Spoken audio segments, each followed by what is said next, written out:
Bonjour à tous. Alors, petite vidéo, longue vidéo sur le mal du monde. Alors, je suis, comme vous le savez, pour ceux qui suivent la chaîne, actuellement en région parisienne. À la base, je suis venu pour chercher du travail. Euh, d'ailleurs, j'ai réussi à trouver un job pendant cet été, mais là, c'est fini. Donc voilà. Du coup, ce sujet qui est quand même finalement assez large du mal du monde, pour moi, c'est un mal qui est induit et. Enfin, qui est, je dirais même. Pour être parfaitement honnête, euh, pour partir sur des bonnes bases. Au départ,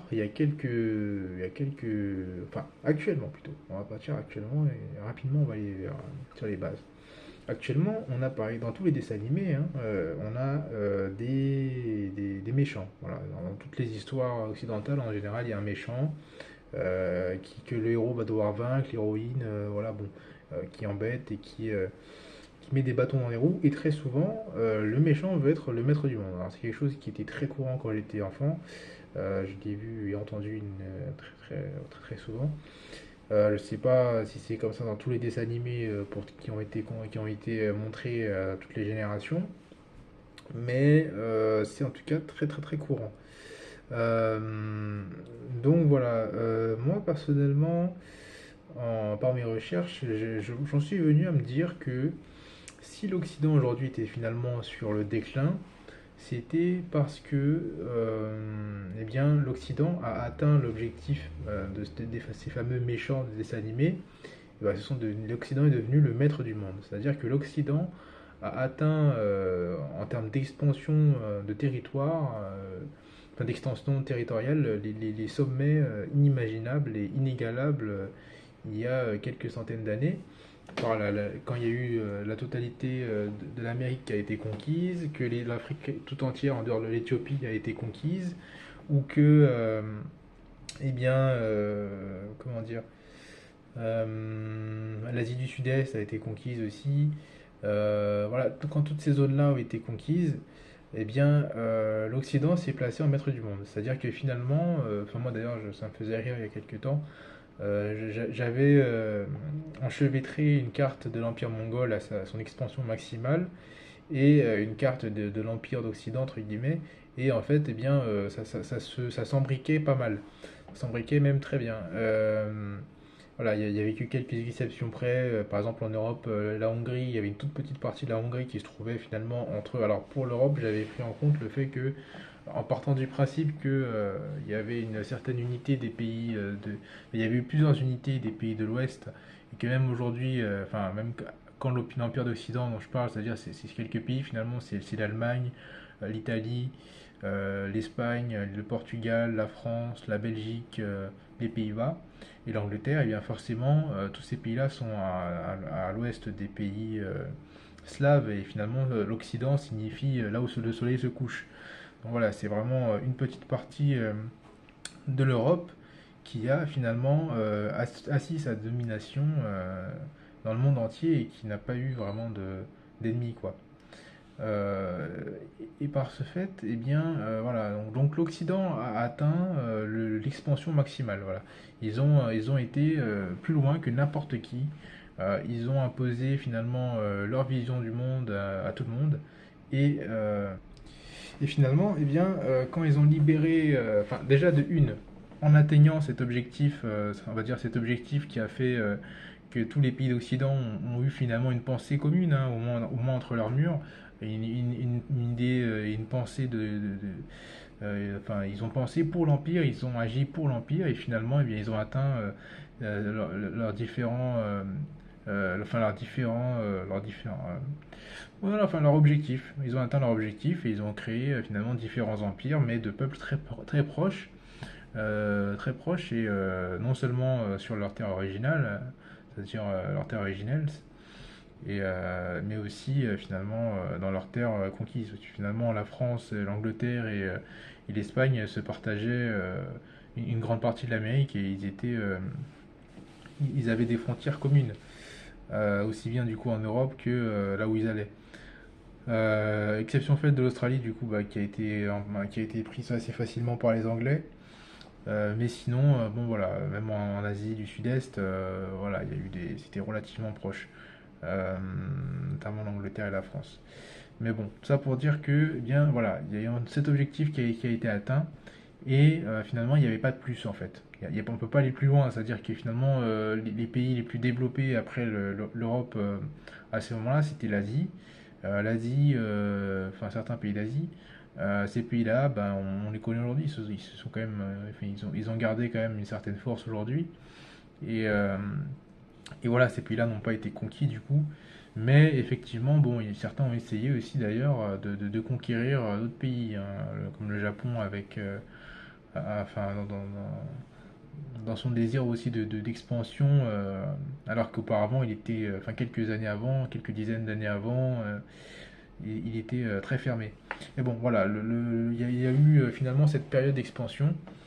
Et après être devenus les maîtres du monde, bah, il n'y avait plus rien à faire en fait. Et c'est ça qui a provoqué le déclin de l'Occident. C'est-à-dire ils ont bien évidemment gardé des mesures de sécurité et ils ont imposé leur système qui ne marche même pas en Occident finalement et qui laisse une grande insatisfaction et des maux dans la société, d'innombrables mots. Là je parle de MAUX. D'innombrables mots, et bien, ils ont imposé du coup leur système du coup partout dans le monde. Ils ont gardé d'un certain contrôle sur tout ce qui se faisait, hein, un peu partout. Et finalement, aujourd'hui, on parle d'écologie. L'écologie, eh bien, n'existerait pas si l'Occident n'avait pas, par exemple, recueilli les ressources du monde entier. C'est-à-dire que vous regardez la plupart des chemins de bateau, enfin, c'est même logique de toute façon, la plupart enfin, les pays qui importent le plus sont les pays d'Occident, c'est-à-dire que les bateaux vont tous en Occident ou dans des pays qui se sont développés, ils partent de pays qui sont moins développés que l'Occident et envoient des produits et des matières premières en Occident. Et c'est toujours pareil en fait, hein. Et ça pollue indéniablement et c'est finalement c'est tout ça qui contribue à la destruction de la planète. Et, euh, et aussi de l'être humain. Parce que finalement, qui a déplacé les Africains sous forme d'esclaves, hein, qui les a déplacés en Amérique, dans des îles qui étaient insoupçonnées, que ce soit en Asie, voilà. Les Occidentaux ont vraiment déréglé le monde. Et aujourd'hui, ce qui me pose problème, c'est que ceux qui disent qu'ils sont contre tout ça et qui sont voilà, eh bien, ils font pareil aujourd'hui. C'est-à-dire qu'ils veulent encore imposer leur vision du monde en Asie, en Afrique, et tous les pays qui se développent imitent l'infrastructure européenne, les infrastructures européennes, les systèmes européens. Et moi, je me demande si c'est. Alors, soit, en fait, je pense, hein, si on voit les choses logiquement, c'est soit ils veulent les imiter pour être comme eux, parce que ils les admirent, entre guillemets, ou ils admirent une partie d'entre eux, ou certaines choses chez eux, soit c'est parce qu'ils n'envisagent pas de. En fait, ils n'ont pas le choix et ils ont peur que s'ils divergent, eh bien, l'Occident leur tombe dessus. Parce que finalement, l'Occident est intervenu un peu partout, mais aujourd'hui, il faut quand même prendre en compte quelque chose d'important, c'était que les matières premières ne sont plus. À une époque, par exemple, quand il y avait une guerre entre deux pays, eh bien, il y avait des pillages. Il y avait, notamment quand les Vikings, par exemple, ils se sont rendus en Angleterre, ben, ils ont pillé des églises, ils ont récupéré de l'art, de la culture, entre guillemets, hein, des parts de culture, des choses, des outils, etc. De l'or, ils ont récupéré plein de choses. Aujourd'hui, ça n'existe plus. Il n'y a plus de butin qu'on peut retrouver en volant comme ça un pays voisin. Voilà, ce qui fait que, objectivement, comme cette culture a disparu, eh bien, il n'y aura pas de guerre dans ce domaine-là pour ces raisons-là. Par contre, ce qui peut arriver, effectivement, parce qu'au final, les entreprises, hein, aujourd'hui, c'est les entreprises qui détiennent tout. À l'époque, les entreprises n'étaient pas comme aujourd'hui, même, enfin, je veux dire, à l'époque des Vikings, évidemment, quelqu'un avait un commerce, c'était pas du tout codifié comme aujourd'hui, et de toute façon, il n'avait pas, enfin, ça n'avait rien à voir en fait. Ça n'avait rien à voir, c'était pas les mêmes protections, pas les mêmes systèmes, j'ai envie de dire. Et le fait que les choses fonctionnent comme aujourd'hui, eh bien, ça empêche, euh, ça empêche ce genre de choses. Ça empêche ce genre de choses, mais les résultats peuvent être quand même assez mitigés quand on sait que les pays doivent prendre des ressources, c'est-à-dire que, finalement aussi prendre des frontières qui empêcheront de nouvelles attaques. C'est-à-dire qu'aujourd'hui, on va pas se mentir, il y a énormément de pays qui sont très mal placés, qui ont de mauvaises frontières, qui ont des frontières qui ne sont pas normales. Par exemple, pour la Turquie, la Turquie a une partie occidentale et une partie qui considère asiatique. Personnellement, de mon point de vue, pour avoir étudié la géologie, eh bien, la- la péninsule arabe est entre guillemets sortie d'Afrique et elle s'est placée du coup en Europe, enfin entre l'Europe et l'Asie, et en se plaçant comme ça, en sortant de l'eau, entre guillemets, enfin pas entre guillemets, c'est littéralement ce qui s'est passé, mais ce que je veux dire, c'est que ça a induit la création finalement de la Turquie, parce qu'à l'époque, la Turquie, c'était aussi sous l'eau. C'est-à-dire que la Turquie était sous l'eau comme, mais elle était, voilà, elle faisait pas partie de, de l'Eurasie, elle était vraiment, c'était sous l'eau. Donc pour moi, elle compte pas. C'est-à-dire que même si il y a justement deux mers qui sont au-dessus enfin il y a une grande mer au-dessus de la Turquie et qu'il y a aussi une mer un peu plus à droite sur quand vous regardez les cartes. Eh bien, c'est parce que cette zone-là était, au départ, il y avait une seule mer en fait. C'est toute la zone en tout, c'est-à-dire l'Iran et la Turquie, était sous l'eau. Et du coup, pour moi, je considère que c'est une partie du monde qui est très particulière. Parce que concrètement, ça en dit long en fait, ça en dit long sur finalement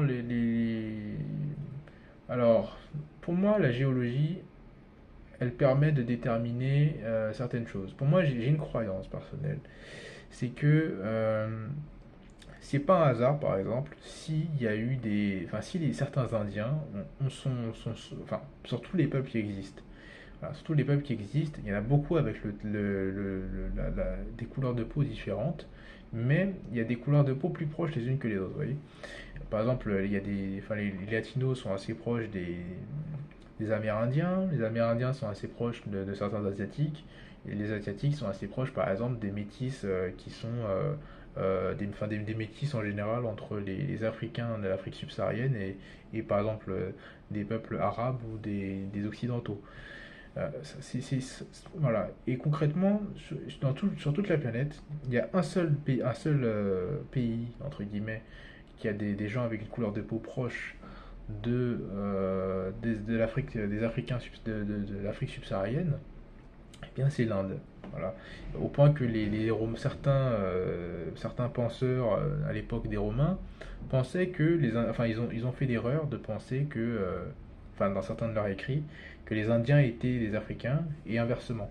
Voilà. Alors c'est quelque chose qui est quand même assez intéressant et par la géologie j'ai appris assez vite, hein, assez tôt, quand j'ai commencé à m'intéresser qu'en fait le sous-continent indien était sorti d'Afrique. Voilà.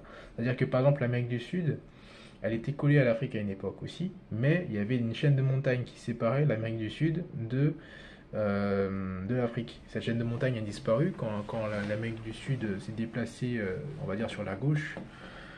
Quand elle s'est séparée de l'Afrique, la chaîne de montagnes a disparu et elle est sous l'eau. Alors que l'Inde, eh bien finalement, l'Inde et Madagascar faisaient partie de l'Afrique et étaient vraiment ils ne formaient qu'un. Alors que par exemple, vous regardez l'Australie qui est très différente, eh bien, l'Australie eh bien, c'était aussi rattaché à l'Afrique et à l'Antarctique d'ailleurs à cette époque-là, mais il y avait une autre chaîne de montagnes.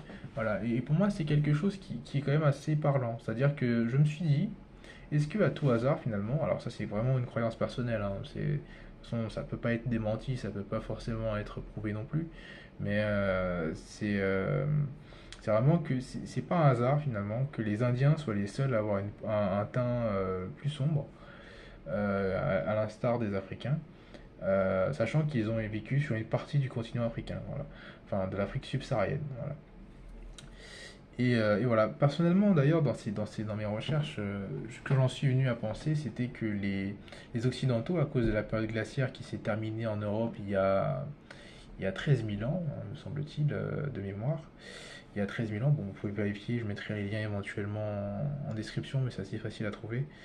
Euh, eh bien, à cause de cette période glaciaire, eh bien, les Occidentaux ont dû, pendant plus de 10 000 ans, hein, pendant des milliers d'années, le peuple caucasien a dû vivre dans des conditions très difficiles, très rudes, parce que c'était quasiment l'Antarctique, hein, la période glaciaire en Europe, c'était vraiment quelque chose, c'était vraiment très dur, très éprouvant, il fallait être novateur, il fallait être fort physiquement, il fallait avoir de la ressource.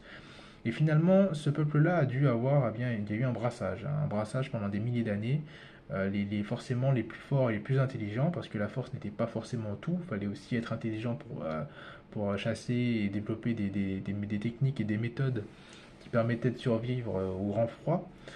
Et eh bien, à cause de ça, eh bien, les Occidentaux, eh bien, ils ont dû voilà, les meilleurs ont eu finalement, comme aujourd'hui, hein, c'est-à-dire les meilleurs ont eu pléthorie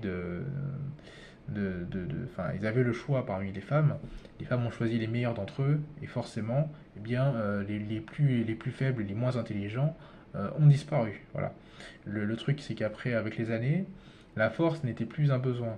Ce qui veut dire qu'il y en avait il fallait qu'ils soient forts, mais la force n'était plus un besoin. C'est la raison pour laquelle, enfin, à ce moment-là, il y a une séparation entre les intelligents, entre guillemets, et les forts. C'est-à-dire qu'on peut être fort et intelligent, on peut être fort juste ou être juste intelligent. Et voilà, c'est ce que je veux dire par là, c'est que finalement, c'est aussi pour ça qu'ils ont développé leur technologie plus vite que n'importe quel peuple sur la Terre. C'est parce que ils ont vécu dans des conditions où les plus intelligents enfin, avaient plus de chances de survivre tout simplement aux conditions rudes, et finalement ils avaient besoin d'avoir cette intelligence pour développer l'agriculture, pour savoir comment faire tourner un système qui marche, enfin pour créer un système qui marche en sachant qu'il il y avait une période vraiment très froide. Alors que d'autres peuples vivaient au même moment dans des zones tropicales, vivaient avec vraiment des fruits à portée de main, j'ai envie de dire, des animaux très faciles à chasser, etc. Donc voilà, c'est quelque chose qu'il faut prendre en compte. C'est-à-dire que la plupart des peuples finalement n'ont pas eu ce brassage qu'ont vécu les Occidentaux, et c'est la raison pour laquelle ils sont au sommet du monde. Et d'ailleurs, les plus intelligents, on les connaît. Bon, on connaît tous Einstein, mais il y en a effectivement des occidentaux qui ont eu des QI les plus élevés avec 260, alors qu'Einstein était aux alentours de 160. Et voilà, donc c'est quelque chose à prendre en compte. C'est-à-dire que les Occidentaux ne sont pas devenus, enfin, ne sont pas devenus les maîtres du monde injustement, entre guillemets. Ils se sont devenus parce qu'il y a eu ce brassage, que les plus intelligents ont été toujours choisis perpétuellement pendant des milliers d'années, alors que les autres peuples n'avaient pas besoin que ce soit le plus intelligent qui perpétue sa lignée. C'était n'importe qui. Voilà, c'était tout le monde perpétuait davantage sa lignée. Et c'était pas forcément, enfin voilà, il n'y avait pas vraiment de critères, pas forcément une aussi bonne organisation. Et voilà, c'est la raison aussi pour laquelle les peuples qui vivaient dans la région de l'Europe et aussi un peu du Moyen-Orient se sont développés plus vite. Ils ont développé des technologies que les autres n'avaient pas. Voilà. Et c'est la raison en tout cas pour laquelle tous ces peuples-là se sont développés relativement vite. Et enfin voilà, hein, tout simplement, voilà, il y a eu, enfin les Grecs se sont développés très tôt, les Romains, voilà, et d'autres peuples, les Germains, les Celtes, ils avaient leur technologie, leur savoir-faire, et contrairement à d'autres peuples hein, qui étaient encore à des balbutiements, enfin qui balbutiaient un peu, ils n'avaient pas une société stable, ils étaient, voilà, beaucoup d'endroits où il y avait juste un chef de village. Terminé, voilà, un chaman ou que sais-je. Et voilà, donc forcément, les Occidentaux, eux, ils ont développé leur capacité ainsi.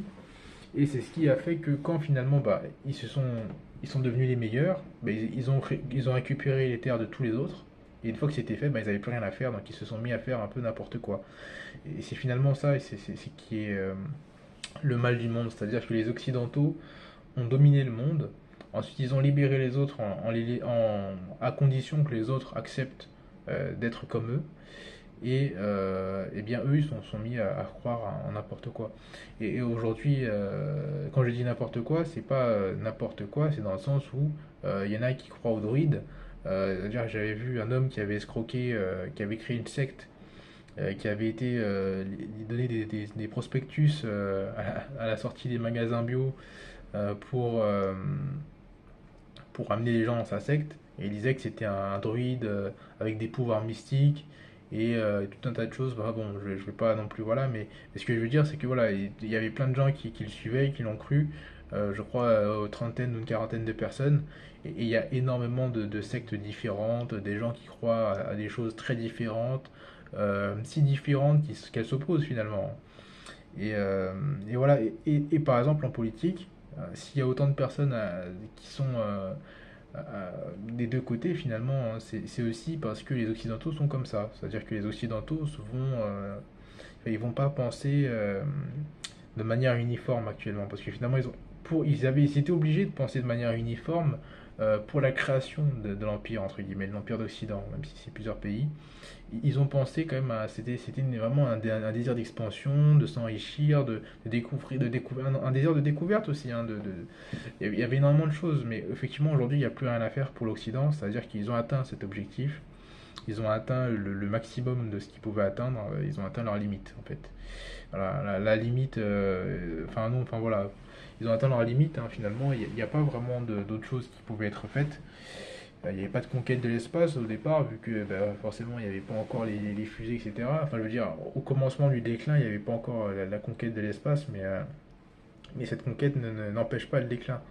C'est-à-dire que l'Occident a déjà atteint, enfin, il s'essouffle. Voilà. Et de toute façon, aujourd'hui, par an, je crois qu'il y a 1% ou 2% de développement en plus dans la plupart des pays occidentaux, et c'est bien pour ça.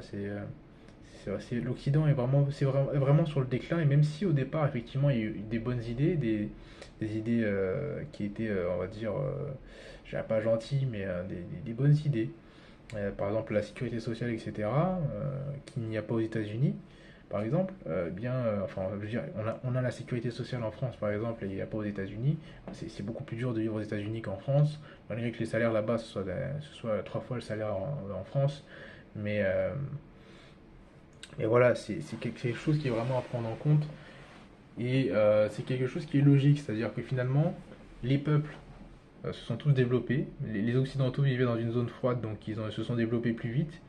Ou en tout cas, avec les années, ils ont atteint un niveau plus élevé intellectuellement, on va dire.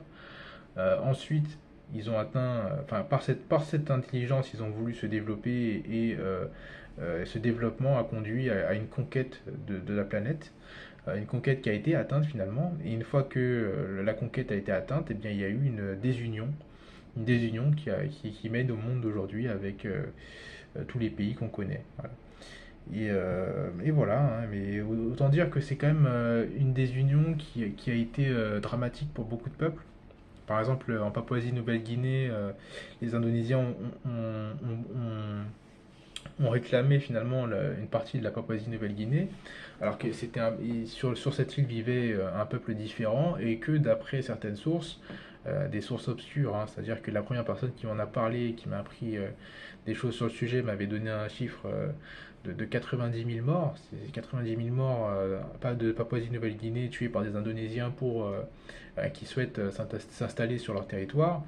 Mais ce chiffre-là, bah, en faisant mes recherches, j'ai pas pu le prouver. Mais le fait est qu'en fait, personne n'a de chiffre précis sur le nombre de morts là-bas. Il y en a quelques centaines, quelques centaines. On peut trouver quelques milliers éventuellement. Alors en français, alors là, encore plus dur de trouver des choses, mais en anglais, bon, vous aurez déjà un peu plus de documentation. Mais en fait, l'Indonésie est très opaque. Ils ont compris que pour qu'il n'y ait pas d'intervention extérieure dans ces territoires, eh bien, il fallait être très opaque.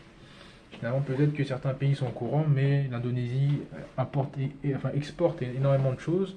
Elle se développe aussi vite. Elle est finalement assez utile finalement au système et du coup, eh bien, il n'y aura jamais d'intervention, je pense, de la part d'un quelconque gouvernement là-bas. Donc voilà. Mais après, bien évidemment, moi aussi, dans ma pensée, c'est que enfin, voyant que l'Occident, vraiment, quand ils se sont déchargés de leur empire, enfin de leur colonie, quand ils se sont déchargés de leur colonie, eh bien, ils ont posé énormément de problèmes. Enfin, ici et là. Hein. Par exemple, il y a enfin, il y a énormément de frontières que je ne comprends pas et beaucoup de frontières illogiques, par exemple en Afrique. Euh, c'est vraiment.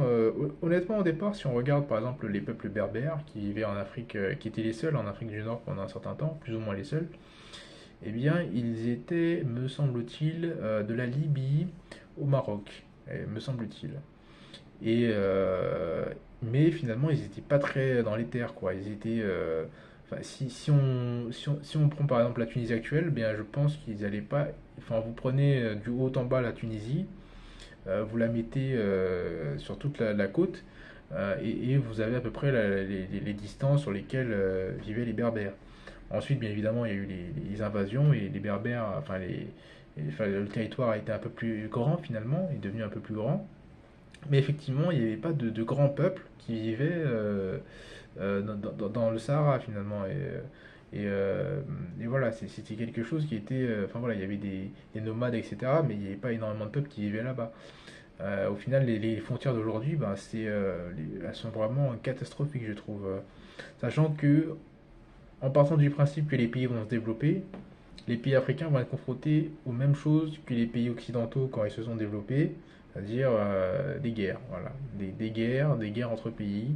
Enfin, ils vont pas être confrontés à toutes les mêmes choses que les pays occidentaux parce que l'Afrique s'est développée plus tard que l'Occident. Plus tard que certains pays d'Asie. Et donc forcément, eh bien, ce ne sera pas les mêmes problèmes exactement, mais en tout cas, il y a un des problèmes, mais en tout cas, enfin, un des problèmes, en tout cas, un des problèmes qui risque d'arriver, c'est bien évidemment la guerre. C'est-à-dire qu'il y aura sûrement, si les pays se développent, il y aura des guerres. Pour des raisons qui sont par exemple, alors imaginons qu'un pays ait de quoi, ils aient des technologies qui développent des technologies particulières et qu'ils aient besoin de ressources, eh bien, ils pourraient attaquer leurs voisins. Si par exemple un pays n'a plus d'eau, eh bien, et que son voisin en a plein, entre guillemets, eh bien, ça peut aussi provoquer une guerre. Enfin, il y aurait tout un tas de choses comme ça qui pourraient arriver. Et, euh, et c'est des choses qu'il faut prendre en compte en tout cas. C'est des choses qu'il faut prendre en compte. Alors certes, aujourd'hui, les guerres ne seront plus comme avant, c'est-à-dire que les pires guerres qu'il y a eu en Europe finalement, et un peu partout dans le monde, hein, c'était des guerres de vol. Par exemple, on volait des particuliers, on volait tout le monde, c'est-à-dire qu'à une époque, les gens avaient des poteries, des pierres précieuses, etc.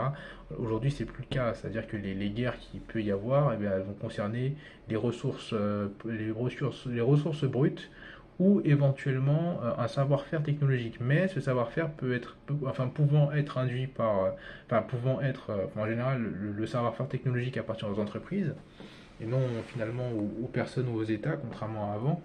Et du coup, eh bien, il n'y a pas forcément ce besoin enfin, le pillage n'existe plus, mais alors vous allez me dire, enfin certains me diront sûrement, oui, il y a plein de vols dans les maisons, etc. Mais ça, c'est pas du tout ça. C'est pas du tout un pays qui attaque un autre pays pour ses ressources. Vous voyez, c'est pas du tout pareil. Donc voilà, mais bon.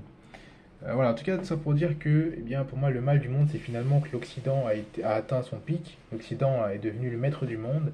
Et après avoir été le maître du monde, eh bien, il s'est désuni du reste du monde en imposant aux autres d'être comme lui. Et eh bien, il s'est ensuite mis à penser et à faire n'importe quoi, peu importe les conséquences, ce qui comptait, c'était son ressenti. Voilà. Et c'est typiquement ce qui arrive aujourd'hui, hein. C'est-à-dire qu'il y a énormément d'inventions qui ne servent à rien, énormément de recherches qui ne servent à rien, et alors qu'il y a des choses qui sont quand même relativement importantes. C'est-à-dire que tous les progrès qui peuvent être faits sur la santé n'ont pas été faits. Les systèmes occidentaux, beaucoup de systèmes occidentaux ne marchent pas, ne sont pas viables. Et bon, on les connaît tous, hein. Par exemple, pour la dette des hôpitaux, moi j'ai pensé à quelque chose. Alors je le donne comme ça parce que effectivement, enfin je donne l'idée. Je donne l'idée, peu importe si ça peut servir à quelqu'un éventuellement que c'est une bonne idée. Bah, par exemple, j'avais pensé, enfin après avoir vu les hôpitaux VIP enfin, à Séoul et en particulier en Corée du Sud. J'ai tendance à un peu mélanger là aujourd'hui.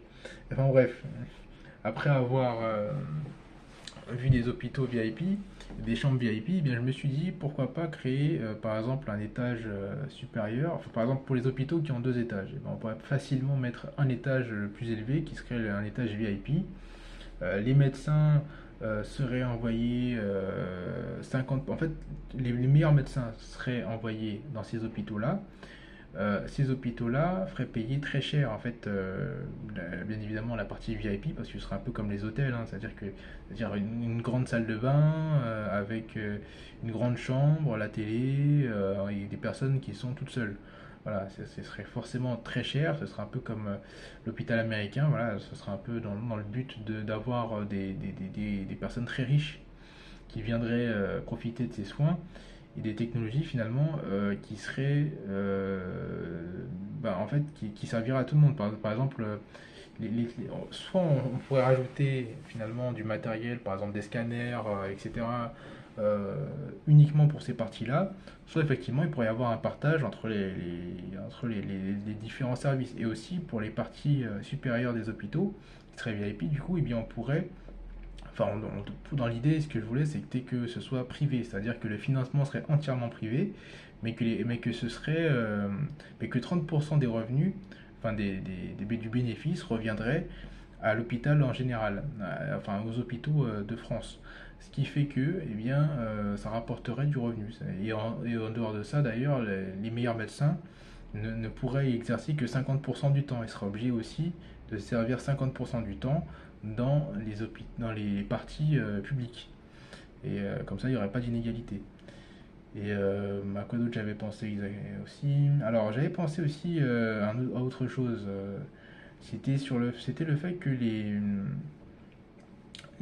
enfin, en France, si vous êtes à Paris, vous pouvez du jour au lendemain faire un scanner dans n'importe quel domaine. Alors, vous allez peut-être lâcher 100, 200 euros, mais vous pouvez faire un scanner du jour au lendemain. Voilà. Un scanner, une IRM, voir un médecin, c'est du jour au lendemain. Alors que si vous êtes je sais pas moi, vers Strasbourg, dans l'Alsace ou même, j'imagine, en Bretagne, c'est pareil, ou par exemple, enfin peu importe en fait, même dans le centre, euh, c'est très compliqué. Voilà, c'est très compliqué, il n'y a pas assez de machines pour tout le monde, enfin il n'y a pas assez de personnel, pas assez de centres, etc.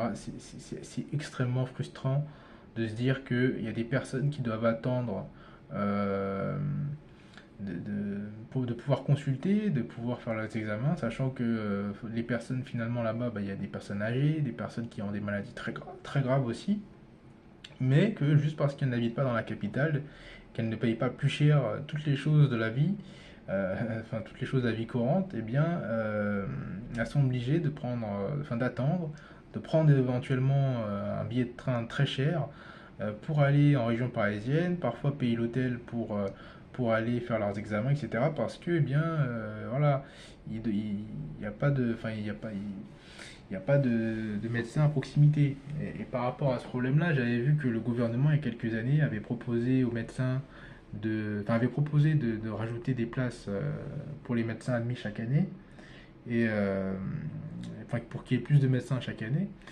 Mais les médecins avaient refusé. Du coup, moi, ce que je me suis dit, c'est comment on peut refuser, sachant qu'il y a un manque de personnel évident partout en France, en dehors de l'Île-de-France. Et j'ai trouvé ça insultant. C'est-à-dire qu'au final, on demande aux médecins qui sont finalement, c'est eux qui décident de rester à Paris, on demande aux médecins qui décident de rester en région parisienne de continuer. Ils ont choisi de rester à Paris, en région parisienne, c'est-à-dire qu'ils ont choisi de ne pas aider toutes les personnes qui en ont besoin. Le médecin, à la base, normalement, c'est pas censé être quelqu'un de, de, euh, de véreux. Voilà, c'est pas censé être quelqu'un qui est vénal. C'est pas censé être quelqu'un qui va se dire voilà, je vais rester en région parisienne parce que voilà, les activités, la vie, voilà, non, non. Parce que concrètement, si c'est comme ça, qu'on ne leur demande pas leur avis, qu'on crée des médecins d'État, voilà, des médecins d'État qui seraient déployés comme les notaires un peu partout en France, voilà, et de façon à ce qu'il y ait suffisamment de médecins pour la population. Bien évidemment, on ne peut pas tout faire d'un coup, parce que sinon il y aurait trop de médecins sur le marché, mais effectivement, en regardant sur 10 ans, par exemple, il y aurait moyen de mettre un bon système en place, voilà, un système viable. Euh, c'est quelque chose qui me paraît moins logique en tout cas. C'est si les autres ne veulent pas faire le travail, alors que qu'on trouve une façon de le faire qui soit optimale en fait, hein, tout simplement. C'est-à-dire que c'est quelque chose qui traîne, qui va empirer parce que faut se dire une chose, c'est que la population elle augmente. La population elle augmente, les médecins vont, alors en partant du principe qu'il y a de plus en plus d'individualisme, il y aura de moins en moins de médecins qui vont vouloir aller dans les régions en dehors de l'Île-de-France, en dehors de Lyon ou en dehors du Var et des régions côtières. Donc ça veut dire que eh bien, plus les années vont passer, et plus ce problème va s'empirer. Et effectivement, peut-être qu'il y a des médecins qui vont, dans une certaine vague, vouloir aller en dehors de ces régions-là pour faire leurs devoirs, mais ils sont très peu. Voilà. Et je pense que vraiment le mieux, c'est de créer un autre ordre, voilà, un ordre de médecins d'État, voilà, qui serait comme les notaires. Les notaires, quand ils ont leur diplôme, ils ont soit ils vont dans un office qui est existant, soit on leur donne un office dans un